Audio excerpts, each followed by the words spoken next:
Hi, everybody, and welcome to Tuesday when we get a big old game dump just every Tuesday. That's what they do to us. There's never any news. No news. No news except Tuesdays. It's Blizzard Watch Podcast. We got a special guest with us this week. You already know me and Joe, so I'm just going to introduce Corey.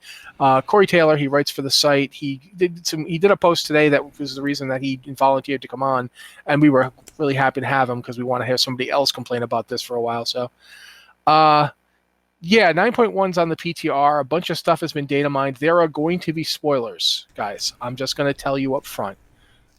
In order to talk about this, we have to give you spoilers. So if you don't want to hear them, that's totally cool. I understand. You got to do what you got to do to make sure you don't get spoiled.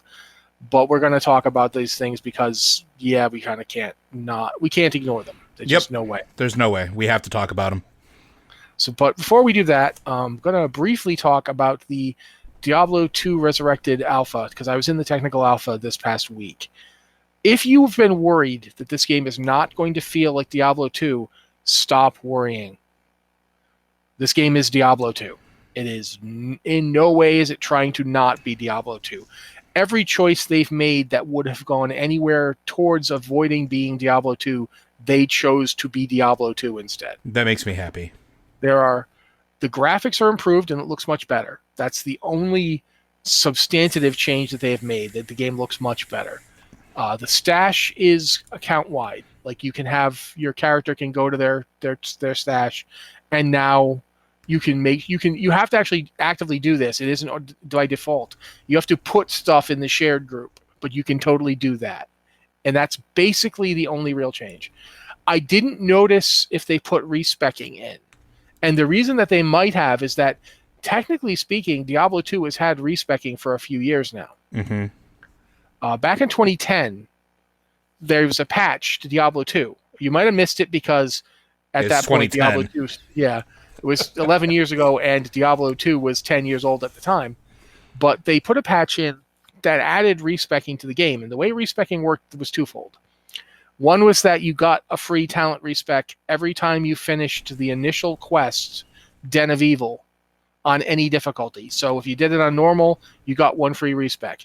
You did it again on I believe it was called Nightmare, you got another free respec. And you did it the third time on Hell difficulty, third and final respec. Mm-hmm. There's also a way to farm for respecs by combining things from various bosses in the world, but I forget exactly how that worked. And it was exceedingly difficult, but it did exist. The option was there.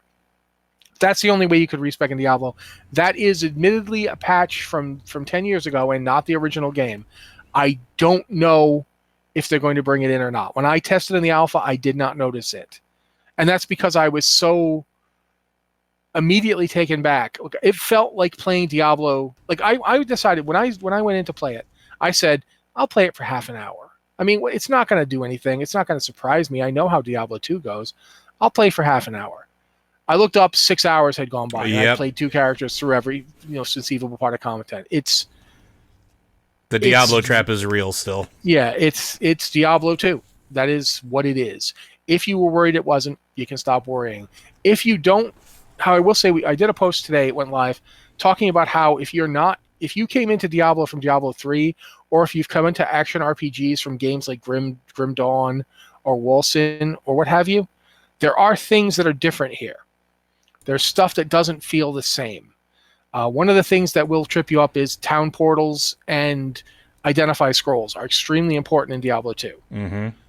And it's like, if you played Torchlight and you're thinking, I played Torchlight, I know how Diablo 2 goes, get ready to cry when you don't have a pet to take your loot back to town and sell it for you. Yep. So you are going to have to go back to town a lot. Or beg and choose what you take in your bags, because there are some points where you're like, I don't have a scroll right now, so I guess I'm just doing this.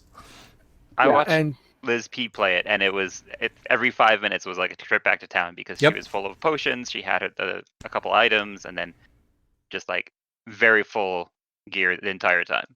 Yeah, It's just it is how it is. It is the way the gameplay was.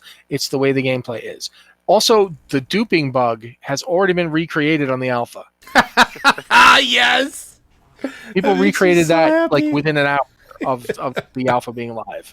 To quote a very famous scientist, life finds a way. Yeah, it did absolutely. So if you don't know what the duping bug is, it's so much a part of Diablo 2 that I don't know how to describe it effectively. But basically, you could juke the game so you can make items get duplicated via selling, I believe. And selling or dropping on the ground. There was one that you could also drop on the ground, have a friend keep the game open, crash your game, get back in, and have everything still in your inventory and everything still laying on the ground. Because we used to do that a lot too with having multiple accounts or multiple logins. We would keep a game open because it will only work on a network game. Dump everything, crash your client on the one that you want everything duplicated on, log back in, you'd have all of your loot, and then you'd just be able to pick up everything off the ground. That's why what is it? Staff of Jordans used to become a currency. So that's been recreated. So even the bugs and flaws are there. This is a game that's trying extremely hard to give you as close to the experience as you can. But it also looks really pretty. Oh, it's beautiful. And you can turn the original graphics back on if you want to compare it. When the next time they test this thing, if you get in, you can turn the graphics back to original Diablo 2 and look at it the way it looked then, and then you can turn them to the new, like, up-to-date, much higher res models. While I was watching Liz, she was running around a little pillar, and we were marveling because it has light and shadows. And I'm like, quick, turn it back to old graphics to let's see what it looks like in old graphics. And then we laughed because there was no shadows. Are we crazy? The game was 2004. No, the game was 2000. Yeah. Yeah, no, it did not have them. A Diablo 2, when you go back and look at the original game now, it looks very much like looking at a game from 1970. Because the graphical set, there's an article that Stephen King wrote talking about old films called The Visual Set, where he mentioned that, movies that look good at the time don't look good now because our expectations for them evolve. Yep. As effects get better, as cinematography gets better. This is also true in video games, and it's very much true. Diablo 2 Resurrected just says, oh, that updated visual set you have that you expect games to look like, here it is. This is what you expect this game to look like. And in no way does it look like, oh, we're messing with it. It just looks like a high fidelity remaster. It's amazingly good. It's good. It's amazing how much it is good because it doesn't do anything to change it. Which I think is what we really wanted, right? Like, I mean, at least I'm in that camp. I'm one of those folks that, like, I want the game to be as much as the original soul as possible, because that's the game that I fell in love with. Maybe doing some of the later stuff, like adding the respec things later on, I'd be okay with that just because it was part of the game before Diablo 3 ever existed. So why not? Like but I'm excited. I'm excited for this more so than I was with everything that happened with Warcraft 3 Reforged, because Warcraft 3 Reforged promised everything, delivered almost nothing, and then just existed. This, on the other hand, seems like it's delivering exactly what it's promising, which is the Diablo 2 experience, and that's all I need. It feels like it's much more along the lines of the StarCraft Reforged. I mean, StarCraft Remastered was. Yeah, was that Corey? Does that mean that a Carbot skin pack for Diablo 2 Remastered is that far away? I'd like to see it, quite frankly. It was his April Fool's joke. Yeah, well, that a lot of April Fool's jokes have a tendency to become real things, Pandaren. It's true. I want to move on because there's really not too much more to say. It's very good so far. Like the Acts 1 and 2 are the ones I played. The Blood Raven fight is beep. As it should be. I actually found the Andariel fight to be less awful than Blood Raven. Like, Blood Raven is my personal bête noire. I hate that fight. I mean, in a way that you want to kill it, hate it. Not like I'll quit the game, it, but I think on hell difficulty I would be like tearing my hair out. But that's Diablo too. I mean, that's the game. I went into this not really thinking I would like it, like, because I liked Diablo 2 fine, but I've been a big Diablo 3 player. I've really liked Diablo 3, and I thought that it is very different. It has Diablo 3 and other games like Grim Dawn or like Walson or like the Warhammer one have really changed how I look at ARPGs. This game is the game they're all reacting to. This game's the game where everybody's like, either we're going to rip it off or we're gonna like, oh no, we'll have this to make that easier. This game has none of that. None of those refinements. No torchlight pets. No easy town portal whenever you want. No identify things just by clicking on them. None of that. This game has all those things that made the original game what it is. So, either of you have anything else to say about it before we move on? No. Can't wait to play it. Yeah, that's about it. All right, here we go. Now then, we will talk about the patch 9.1 shenanigans. If you're avoiding spoilers, I'm going to suggest you avoid the rest of this podcast because I don't know how much more of this will happen. It's not like I can, call your house and tell you, okay, you can come back now. But you know what you're getting into. You accepted it. You're here. You're here because you want the spoilers. You know it. First up, I'm going to actually let Corey talk because the first thing I want to talk about is the Raider score issue. The Raider score. Okay, so as we all know, Raider.io has been a thing for the last 4 years of Mythic Keystones, it is a score that is aggregated outside of the game based off of the highest keystone that you have completed, whether it's on time or not. They take that all into account. And the higher keystones you run, the more points you get. Blizzard has looked at that and said, you know what, we like that idea and we're going to move it into the game proper. Now, on its face, it is just a tool that lets you see how well you have done in any given instance or collection of instances and proves that you can run that content. So when you're looking for groups, you can point to it and say, look, I have completed all of these dungeons already.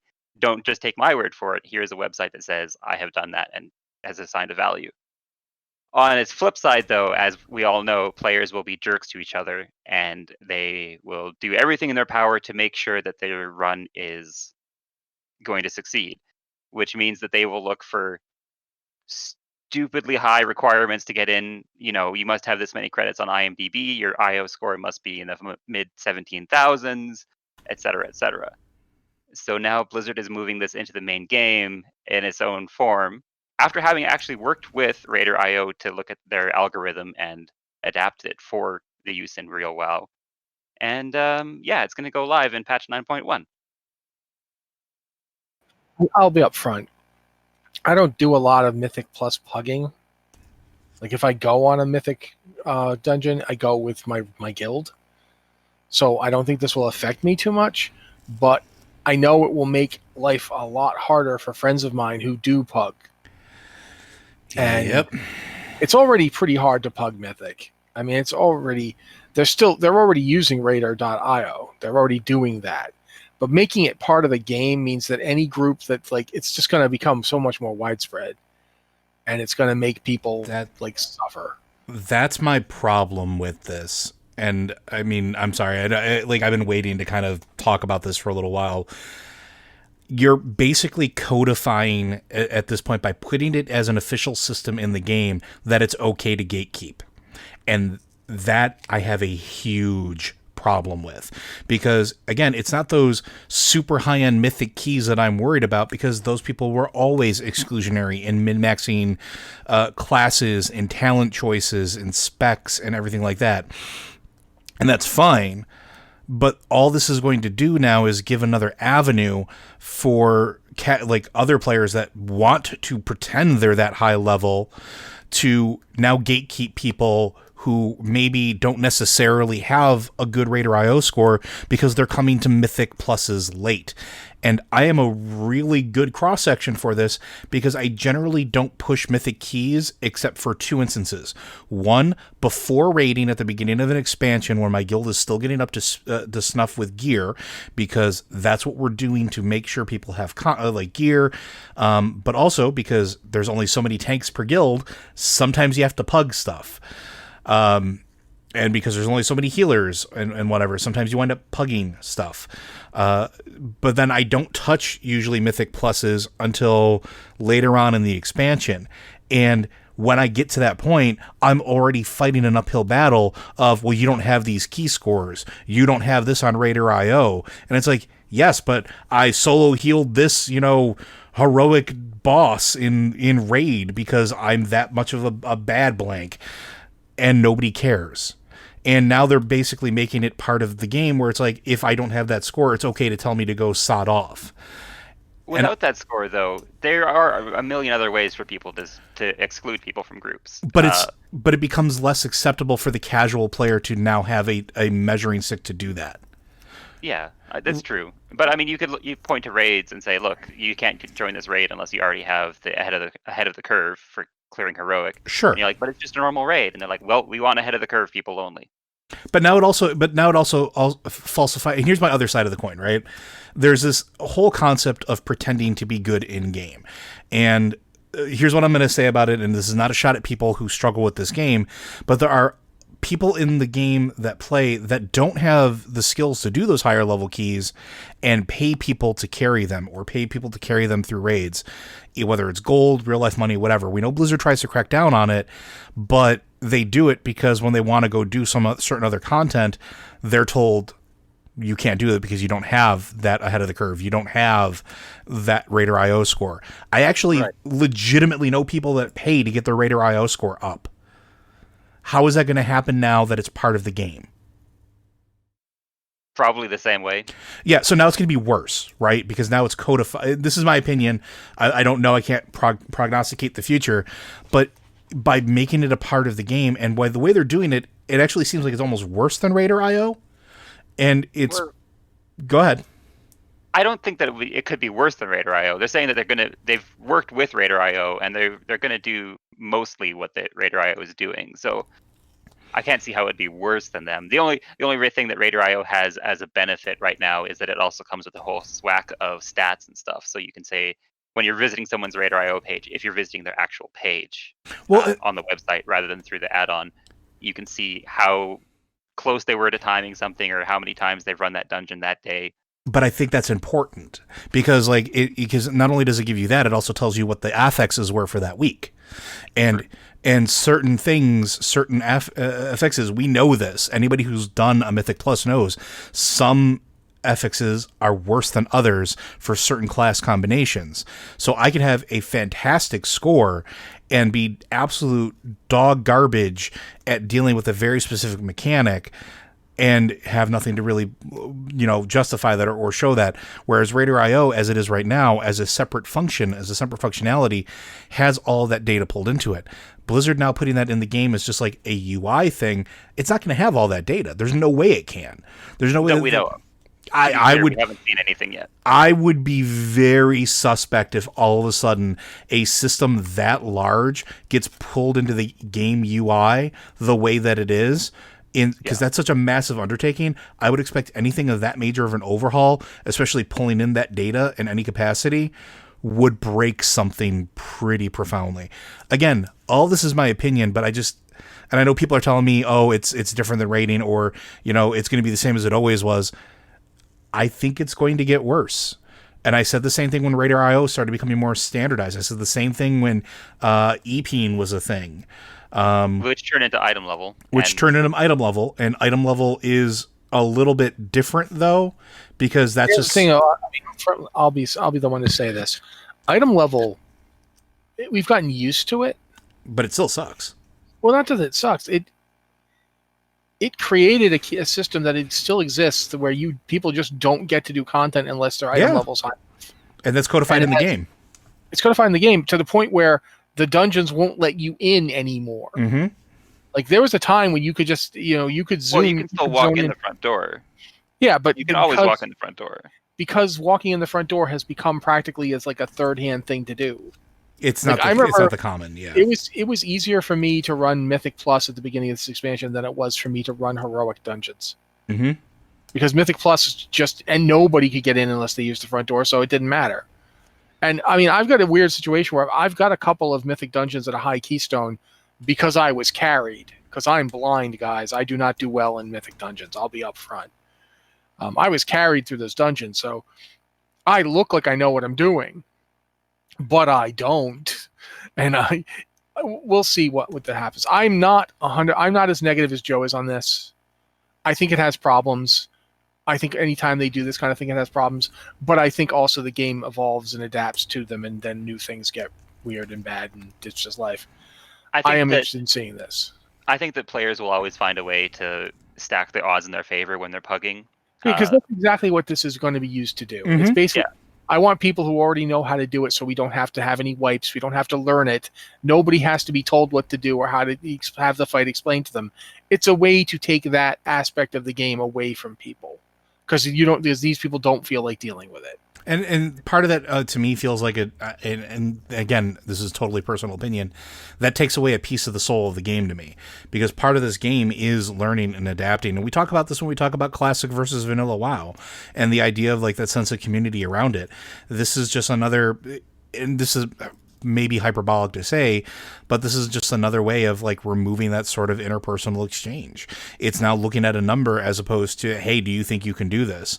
Like, Joe, ultimately, at the end of the day, I was more agreeing with you, but then you said the magic words, taking away that interpersonal exchange, and now I agree with you less, and I want to see this, because interpersonal exchange has always been bad in World of Warcraft for me.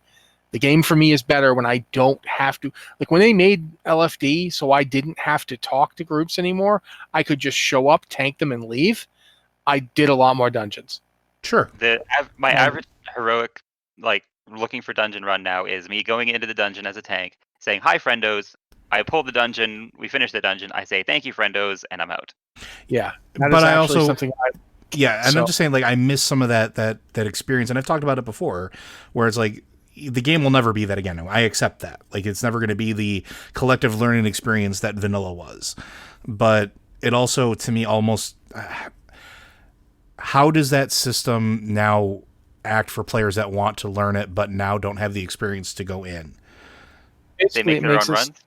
That's a problem. I mean, for a lot of people, making your own run is really hard. But it is, yeah. I do want to start moving on to talk about other things, because otherwise we'll make the entire show about this. One of the other things that's coming is in 9.1, shoulders will be independent of each other. You can click a box and transmog just one of your shoulders to one look and another of your shoulders to another look. And I kind of want to cry, really. Honestly, I kind of do. I've been waiting for this since, like, I think May of last year. Mm-hmm. When they told us we were going to get it in Shadowlands. And then when Shadowlands came out and didn't happen, and nobody even said anything about it, nobody told me where it was, and I was like, where is it? Where is my shoulder transmog? Where? So it's coming. I've already logged on to the PTR because I have priorities, guys, things that are important. I logged on to the PTR and I immediately tested it. And here's what I experienced. First off, it's kind of broken at the moment. Like, when you click the box, it does give you each shoulder independently. But if you try and hide one of the shoulders, the other shoulder is also hidden. You cannot transmog only one of your shoulders to a hidden appearance. They both vanish when you do that. So that's a bug that needs to be fixed. Another thing is, people have been asking about this to the point where Anna asked in Discord today.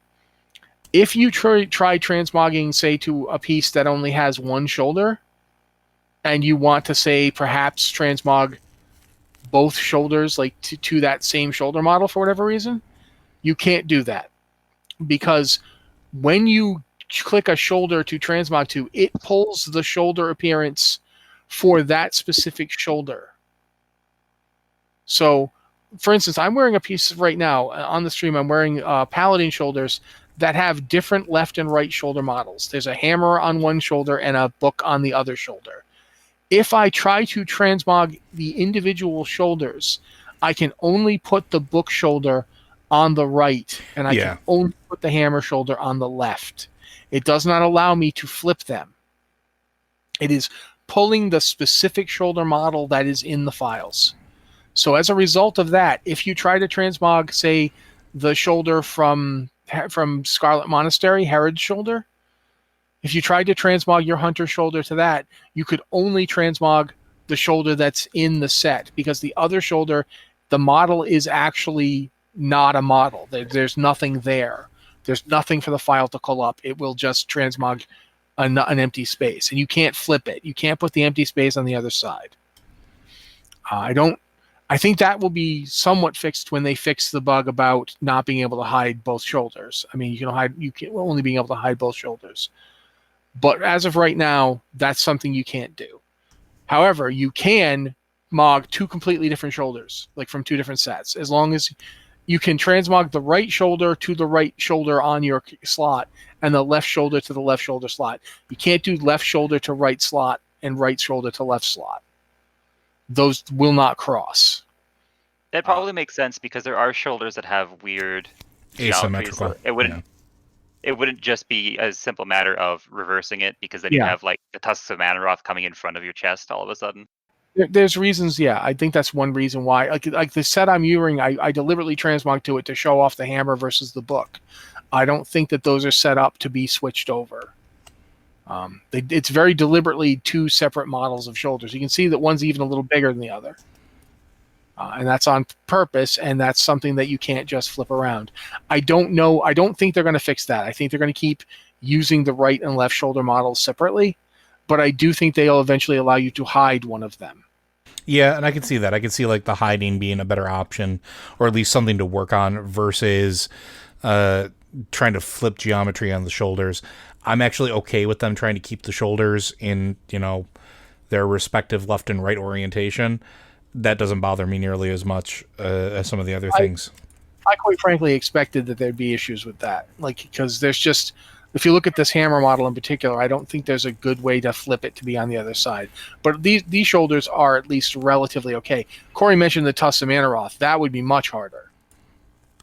Those are two different models, and there's a set of PvP armor I used to wear all the time that has a much larger left shoulder than right shoulder, and I don't think you could flip that easily either. The Mythic plus are the MOP challenge mode sets are asymmetrical. There's a Paladin PvP set from Cataclysm that's asymmetrical. It has the devil and angel motif going for it. Yeah, so it's a work in progress, but it is in the game. You can go test it right now. I recommend that you do. I recommend you go and test anything that they're doing. But yeah, so that covers that. I don't know how spoilery we want to go. Do we want to talk about various models that have been data mined? I mean, we've already given the spoiler warning. I don't see why not. Well, the first one I'm going to talk about then, because Corey, actually, you mentioned this. This is not a model, but it is interesting. In one of the fights in the Sanctum of Domination, which is the raid inside Torghast, do you remember the name of the guy who's got our friend Gary? He is it has a very complicated name, and I've already said it 3 different ways. Just checking it real quick. It's he's a tormentor. He's one of the jailer's lieutenants. That's all we really need, right? During the encounter, he's there torturing Garrosh Hellscream, who is in Torghast being tortured for his hubris and his anima. They're stripping the anima out of him. So we're going to see Gary. We're going to see Garrosh Hellscream this expansion. He's going to be in which I find interesting because in the previews they showed him in Castle Nathria. Nathrius was working with the jailer. It's possible. It's true. I just find it interesting that he's in Torghast. Who has more pride than Garrosh? It would be like you giving your boss like world's best boss present. Here's my favorite toy. Here, have it. I really appreciate you as a boss. Well, I can think of a random paladin from Lordaeron who they might have deserved better, but yeah, he's up there. Speaking of that guy, though, we are going to get to see the Lich King. Just wasn't the Lich King you were expecting. The Remnant of Ner'zhul is a raid boss in Sanctum of Domination. Yep, 4th boss or something like that. It looks kind of like Marrogar on steroids. It looks like that's a multi-phase fight, or at some point he will turn into Marrogar on steroids, at least from the encounter journal. Yeah, and I'm interested to see what's going on. We know from what they've revealed in Shadowlands that Ner'zhul and Arthas are both seen by the jailer as failed experiments. They didn't give him what he wanted. It's quite possible that Ner'zhul's been spending his time inside Torghast getting tortured for having failed the jailer. We don't know the details yet. But it is interesting that we've got a new Ner'zhul model, and we know that he's going to be a fight in Torghast. Another new model, and this one's one that I think we've all been pretty interested in getting to see, is the Primus from Maldraxxus. Mm-hmm. And people are talking about this model. We don't know what the model's used in yet. He might be in the Guardians of the First Ones fight. We're not sure. It's possible this means that the Runecrafter is not the Primus. I feel like the jury is still out on that one, but once I see actual evidence that it's not the case, I will be the first to admit I was wrong. Until I see that, I'm not going to. I still think it could be that the Primus is the rune carver. If he's not the rune carver, then I want to know who the rune carver was. Yeah, because seriously, I mean, this is the guy who, like, they've been hiding it, right? So yeah. If the Primus is not the rune carver knew how to make the helm and Helm of Domination in Frostmourne. You know, that's where the jailer got those designs from. Okay, who is this guy? How did he know how to do that? Like, we were told the Primus was this master of rune crafting. What's he been doing this whole time? Why, what's going on? So it could be a flashback. We could be seeing the Primus back when he was at the hole. Who knows? But we will find out. That's interesting, though. And finally, there's a new Sylvanas Windrunner Banshee model. I don't know if you guys know this. Sylvanas is the end boss of this fight. I mean, of this raid. Yeah. It's the last fight is Sylvanas. Did either of you get to look at this model? It's gorgeous. It is absolutely gorgeous. What do you think it means for the fight as a whole? Well, the red tint makes me think of all that juicy Reverend Wrath anima, so maybe it is fully juiced up, ready to fight Sylvanas. So, I mean, we'll probably wind up talking about this a little bit on Lore Watch, but I have a feeling that it's going to... If there's going to be a swerve, it's going to be in that moment. And I think it's going to be something with either her wrestling that power away to try to work on her own agenda or something along that line. Because, yeah, she's got that red look with the eyes, the sort of immaterial-ish legs going on, sort of that fading in and out of existence. It looks very epic, but it also looks like a molding or almost like an ultimate evolution of what we've already seen her do. Because don't forget, in the Battle for Lordaeron, she bamps out into the Banshee for a moment, right? And she almost completely discorporeates. Here, it's like this in-between state, like she's drawing on the power of both forms. So I think this might wind up being like another evolution of what she's doing or where she's going after this. But I think it's also going to be indicative that I don't think we're actually going to kill her or bring her down at the end of that fight. I don't think her time is yet. Now, there isn't many details about the fight, but we do know that it is taking place in multiple phases and culminates at the nexus of the Shadowlands. Yes. So is the nexus of the Shadowlands Ouroboros? Is that where the Arbiter is? So are we going to be fighting her next to the sleeping Arbiter, and her final act is to attack the Arbiter, wake up the Arbiter wakes up and takes care of her for us? Or it could be the rip that they tore in the sky. Yeah. We don't know. Then, for that matter, we might find out the nexus of the Shadowlands is someplace else entirely. Yeah, it's entirely possible. As of right now, though, the thing I'm interested in is all that stuff you guys are just talking about. The Sylvanas' fate is fascinating to me, but I'm waiting for you to talk about the Eye of the Jailer. Yeah, well, the Eye of the Jailer, we already know that's Odin's eye. Well, we have confirmation of it now, right? Yeah, they revealed that, but they revealed it straight up. They said it in BlizzCon line, but I am still pretty amazed by that. That's going to be an issue. We're going to get to see that. That's going to take a lot of stuff and tie it together. There's just, I'm thinking about how to talk about this. We're going to finally get to see, one of the things we're going to get to see in this patch is Korthia. And one of the things that's involved in Korthia is the Dreadlords. We're finally going to get to see the Dreadlords' connection to Nathrius, because keep in mind the Dreadlord's real name is the Nathrazim. So we're finally going to get to see the Dreadlords' connection to Castle Nathria and to Nathrius and all that. And the fact that the Dreadlords are involved in Korthia implies that they're working for the Jailer. Well, they kind of are, too, because if you look at going back to the raid encounters, the Fate Scribe Rokalo. Right? Like, you have Fate Scribe Rokalo, which was one of the Fate Scribes entrusted with Korthia's secrets. So like you have to fight this person that the Mossworn have had that their entire purpose was those, right? And then the idea of like this is a Fate Weaver as well, which is, you know, a whole other weird concept, but yeah. So yeah, I think you're on the right path there, but it makes sense. Yeah, there's going to be a lot to it. Another thing that they found, this is just data mined, and it was not clear on exactly what it means. But I'm going to bring it up because it's interesting to me. One of the things that they found is strings that seem to be referencing, and this is new patch 9.1 stuff, is strings that reference bonus rolls. Yep. Again, don't know what these are. Don't know what this means. Doesn't mean maybe we're getting bonus rolls back, maybe we're not. But I wanted to talk to you two. What do you guys think? Corey first. What do you think about bonus rolls possibly coming back?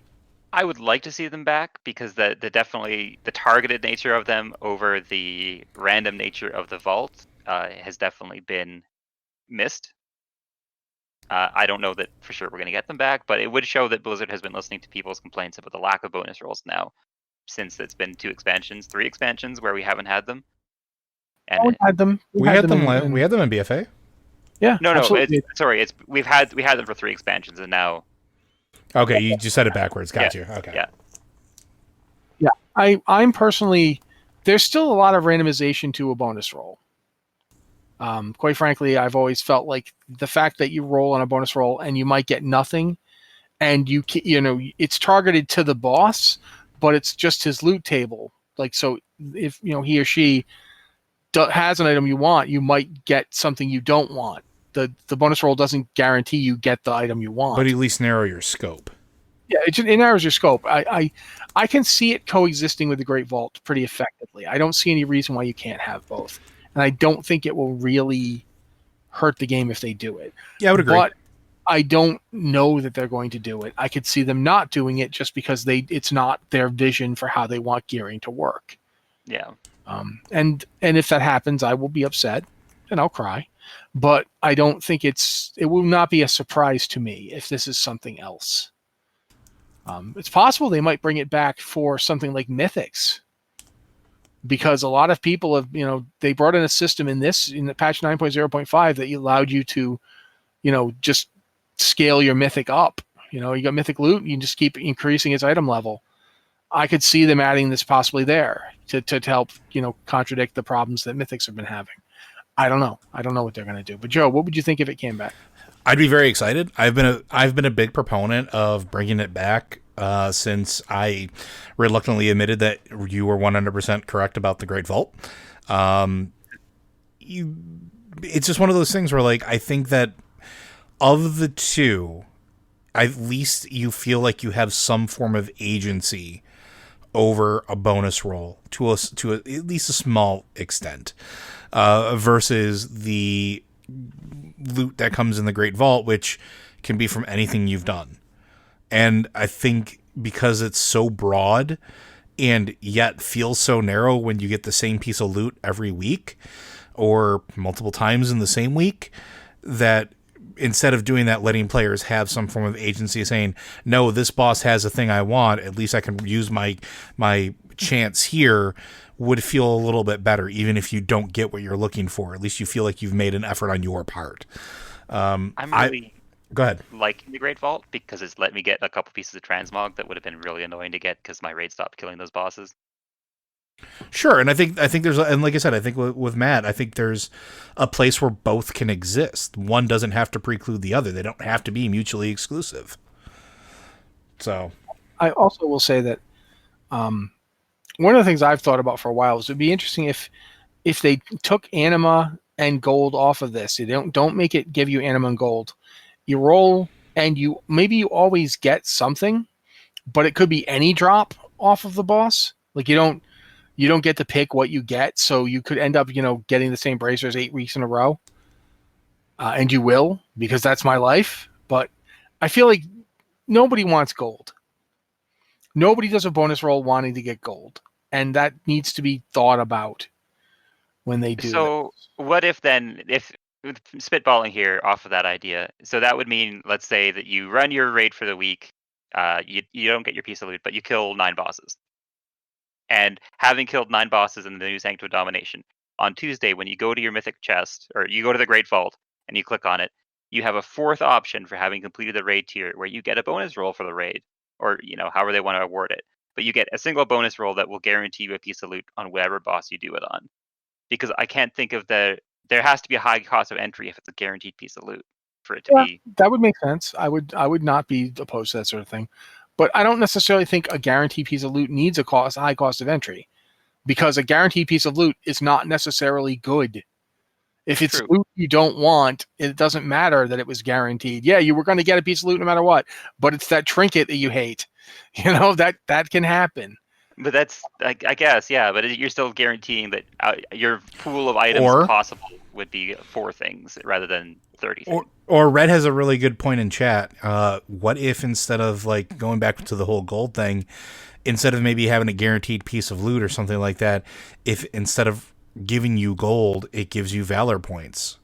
Which, again, to go back to the system that you talked about, they introduced to sort of help with that. You give valor points, which, again, gives players a little bit of agency in choosing what they upgrade. Only if they let valor points work on stuff that didn't drop in Mythic dungeons. If valor points still only work on stuff from Mythics, then it's only useful to people who run Mythics. And then but I think at this point we've talked about this as much as we should for something that's absolutely not guaranteed to happen. I'm going to throw it over briefly to something else. Namely, have you looked at the weapon drops? I have not. Oh my God, the weapon drops. They are so pretty. They look amazing. I just kind of accept I'm not going to see a weapon for a long time because that's how it always works. There's some really cool pole arms. There's some really nice 2-handed weapons. There's a Charlemagne model. Yeah. I heard somebody tweeted that at me. Whoever it was, thank you. I can't remember who it was, but yeah, I saw somebody say something about that. There's a Sylvanas bow. Yeah, I wanted them to have a Charlemagne model since they did artifacts and didn't make Charlemagne one of them. I was like, are you kidding me? But it's definitely the evil Charlemagne. It's not, Charlemagne the way it used to look, but it's still pretty cool. And I'd love to get it. It's a 2-hand sword. There's a lot of interesting models here. There's some dungeon models here that are really interesting. Those have to be the new Tazavesh. Yeah, I would assume stuff. Mm-hmm. Absolutely. There's also one that's just called Guillotine 2-hand Maw. I don't know if it's an axe or a sword. It looks like the thing that the jailer was carrying around for a bit. I mean, I want it to be an actual guillotine you carry around. I mean, I don't know about you, but I think that'd be pretty great. Just get your head over here. Come here. Yeah, nobody's gonna put their head in that for you, man. But those are also really cool. There's a ton of stuff. There's the new system for getting mounted up in the maw is coming. Corey, you want to talk about that real fast? Basically, it's pretty much in the first quest chain. That when you get sent to the new Korthia area, the first quest chain has you being able to mount, as far as I have seen so far, which is great. There's no barrier to entry for that, so players will be very happy. Well, non-druids, non-workins, non-shaman players will be very happy. Because that was always such a Worgen can do their running wild. Running wild, yeah. Wow, I did not know that. It doesn't count as a mount. It's a racial thing. Same as goat. Wow. Okay, I did not know that. Yeah. I bet Tauren are really kicking themselves now that they didn't get planes running. Dude, planes running. I've always said it was better than any Kodo. That's not true. Kodo are adorable. So they are wrong. But yeah. So that's. I think at this point, I mean, we've got just enough time to maybe do 2 questions. We should at least try. Okay, go ahead. They have data mined. First off, Sylvanas has a Mythic mount. Yeah. So for the hardcore people who are out there and they get down Mythic Sylvanas before the release of the next tier, they will get a very cool looking Dragonhawk named Vengeance. Which is great. It looks amazing. Very excited to eventually get it in 3 expansions. 3 expansions? I'm still waiting on Invincible. It's been how long now? Man, don't remind me. I'm patting my Invincible now. Then I'll get on my Mim's head, which I also have. But the glory of mount, which is much more accessible for me, is the new hand model where it's a severed hand and you're riding on the stump where the wrist is. Yeah, I'm all for that. I cannot wait. I was very worried that it was going to be the Mythic only mount because it is such a cool, unique kind of thing, and that would fit right in with being a Mythic only mount. But the devs must realize that it's much better to have a bunch of players rolling around riding on hands than just a few. Yep. Okay, let's try and do some questions. I don't know how many we'll get, but if you have a question for the show, you can email them to us at podcast@blizzardwatch.com with the subject line podcast of Blizzard Watch, so we know it's for the show. Or you can use our Discord server. We have a Patreon Q and podcast questions channel and a Q questions channel, both of which we look into. The Patreon one we look at first because you guys pay for the site. So we'd like to give you a little something. Joe reasons for us, so go ahead, Joe. Absolutely. Our first one comes from Jack. A question for all y'all. You have to come up with another alt-universe expansion.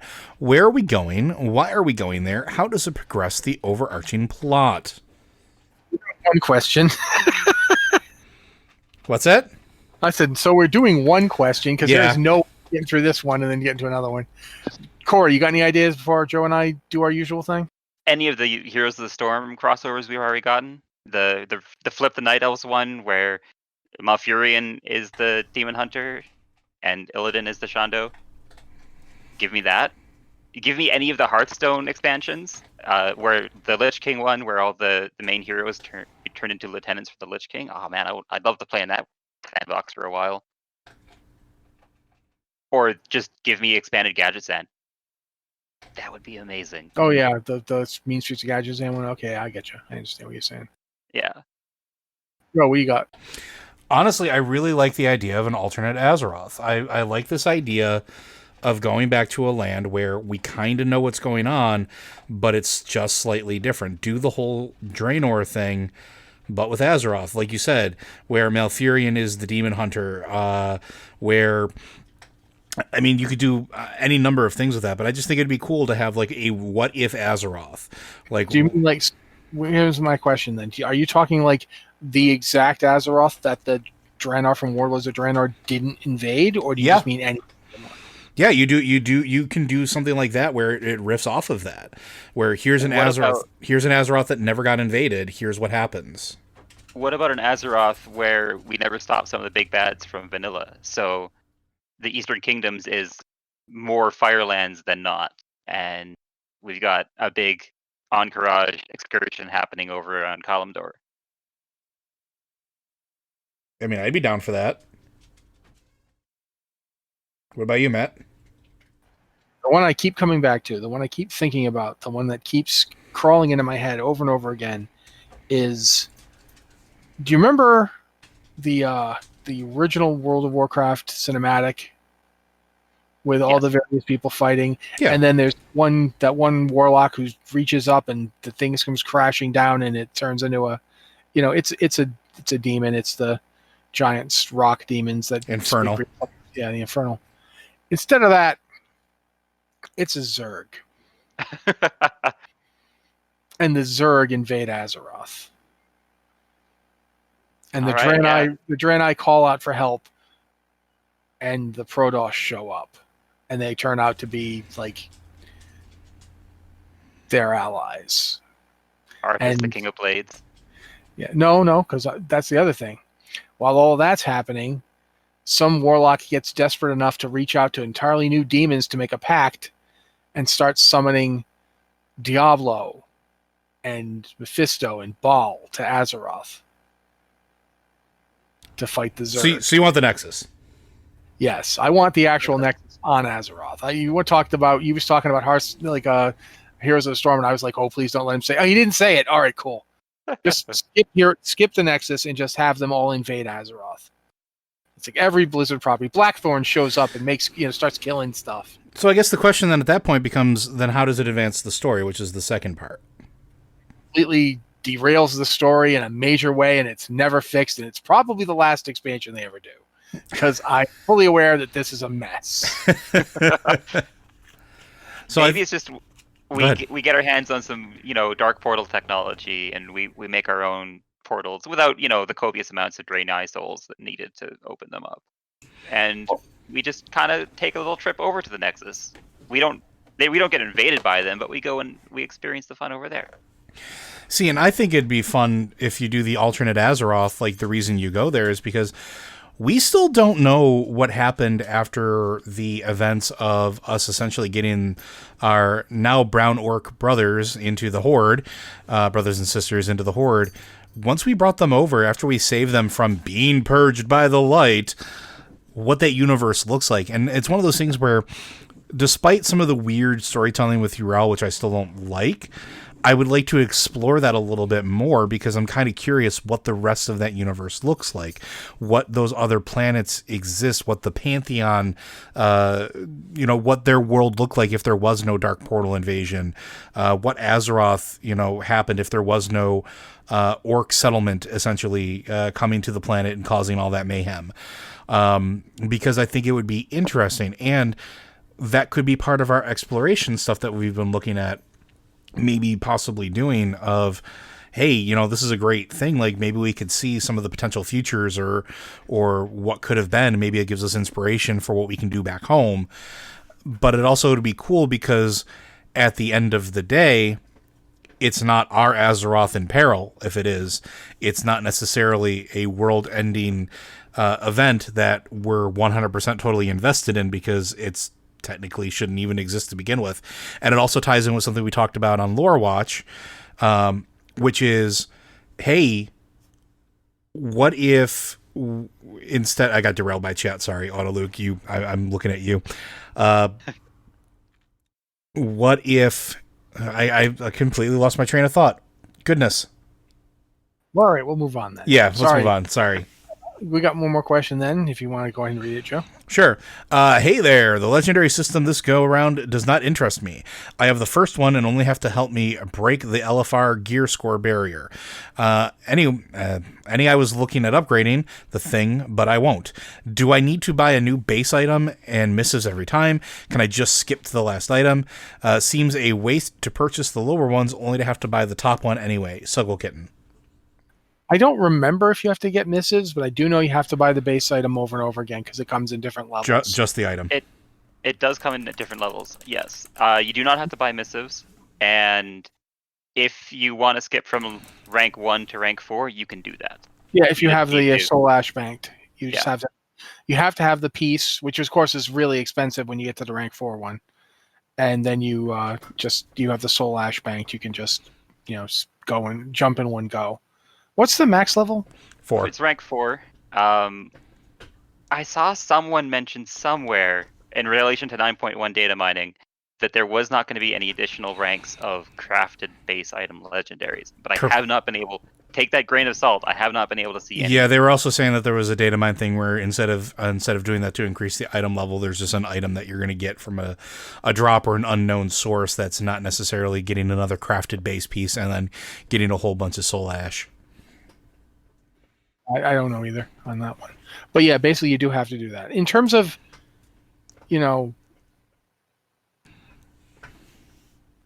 getting your point about the system itself, I upgraded my main legendary, I think, once, and that's all I've done so far because I just haven't really... I'm waiting for them to change the way the legendaries work because the legendary power I got just isn't that great. I just don't really feel like any of them are doing what I want them to do. I got the ring, and the ring is probably the best one for me, but it's not tremendously exciting. So we'll see. I mean, I kind of agree. We've talked about the legendary system before. We've said what we thought about it. I don't feel like we need to go again, but Corey's here, so if you have anything you want to say about it.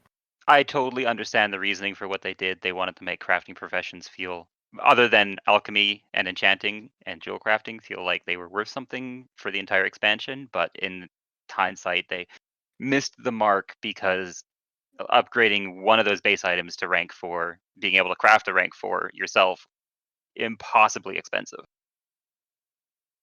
It was expensive beyond the thing that any one person could reasonably expect to do. I mean, unless if you're carrying around millions of gold, you can do it. But otherwise, and even then, in theory, you'll sell all the ones that you create while leveling up to help defray the costs. But on the other hand, that's just for one thing. If you wanted to do a complete set of your own, then you're SOL unless you're a guild funneling resources into a single person, which a couple of guilds on my server did do. So I have access to rank 4s, but for a cost that is too high to justify more than 2. And even then, like, some, depending on your server, your rank cost might be different, right?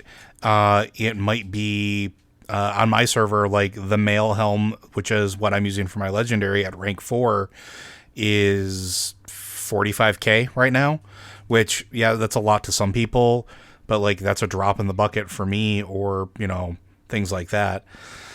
So who knows? I got nothing as far as what the future will hold, as far as what that happens with, but once it's there, I guess we'll see. We'll see what the new items are, if any. Yeah, but I think at this point we're going to wrap it up because, well, we got 4 minutes. You think we can answer another one in 4 minutes? I think we could do another one. Let me go to one of the shorter ones. Good. Bring me another. We'll jump to the one from Tetsemi. Question for Blizzard Watch. Why does Hearthstone have better WoW lore and story ideas than WoW does? Tongue only half firmly in cheek. And then there's a link to the Play Hearthstone, Meet the Mercenaries. Learn the stories of the 10 mercenaries featured in the Year of the Griffin. I still want Hearthstone's version of Gadgetzan. I figured it was appropriate since Corey made that comment earlier. Yeah, I will say this. I'm not gonna. You can't really argue better or worse. It's subjective. I think that Hearthstone gets to be more idiosyncratic. It gets to stick their tongue more firmly in the cheek, and it gets to focus on smaller scale stuff. One of the things a lot of WoW players seem to like is smaller scale stuff. They don't want their character to be the big hero. They just want to be an adventurer out having adventures. Hearthstone does that a lot. A lot of their expansions is join our weird group of weirdos as we go do weird stuff. Come to this weird place and see weird things happening. You can be a turtle. You can go to Gadgetzan. Their Gilneas expansion did more about Gilneas than we got in WoW. Yeah. That's just indisputable. You got to see more of Gilneas than we got to do in WoW. So I think that that's the focus of Hearthstone, allows it to do stuff that is more idiosyncratic and targets that urge to just get to see the smaller parts of the world, to get to go more in depth with things. I think that's one of the reasons. I'll let Corey go before I make my comment. It's entirely about game design and game crafting. I think that WoW would love to do all of that wacky and fun stuff, and I bet that there is a bunch of devs who would love to expand Gadgetzan and play in that sandbox with everything that fits timeline wise. Obviously, the Knights of the Frozen Throne is a little tough to pull off without a full expansion around it and time travel and alternate universes. But I think that it's much easier for developers who are doing this own little thing to focus on just one chunk of the world and write a fun little story about Gadgetzan and the 3 cartels that battle for supremacy there, when they don't have to code a bunch of extra city space. They don't have to give players something to do every week or every day or every month or however much the content would drop. And it's very much just focused on you're still playing a card game. There's just a bunch of flavor written around it. Much easier to write that and make that happen than a branching narrative or develop an open world sandbox kind of feel. Yeah, and I think that plays a lot into it, right? Like, I think a lot of it also has to do with just sort of the scope and, like, what Matt was saying, a little bit of being tethered, or in the case of Hearthstone, not being tethered. Hearthstone sort of has carte blanche to do whatever it wants, right? Like, within reason to a certain point, but, like, that's how we get things like Gadgetzan, that's how we get things like the Death Knight expansion, or cards for everything, because at the end of the day, it doesn't matter. It's a one-off. It's a what if. It's like those comic books back in the day where, like, you could tell a story that didn't necessarily have an impact on the greater overarching story. It wasn't like you told a story and then it had a bigger impact on the Marvel Cinematic Universe or something like that. Hearthstone has that sort of freedom where they can do whatever they want because it doesn't really make a difference to anything bigger. In WoW itself, everything that happens sort of has to be done with the lens of how does it fit with everything else. And we have 16 years of content to sort of measure against.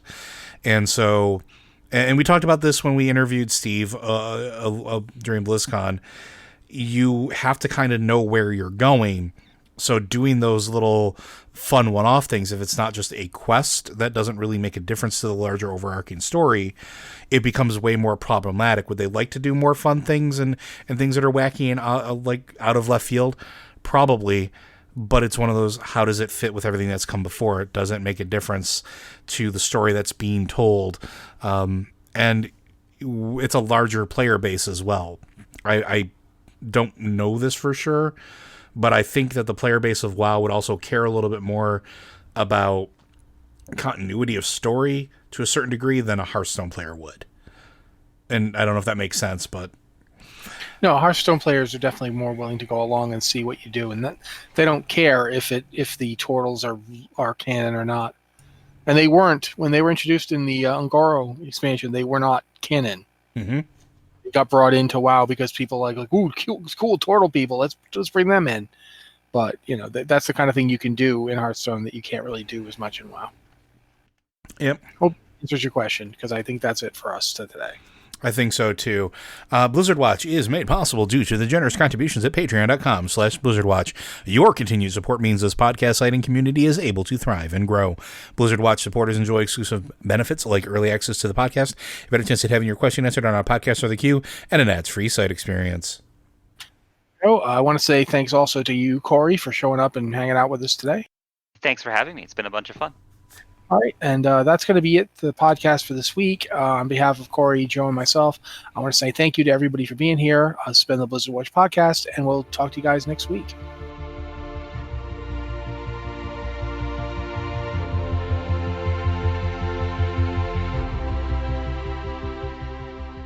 Damn you, Audie Luke!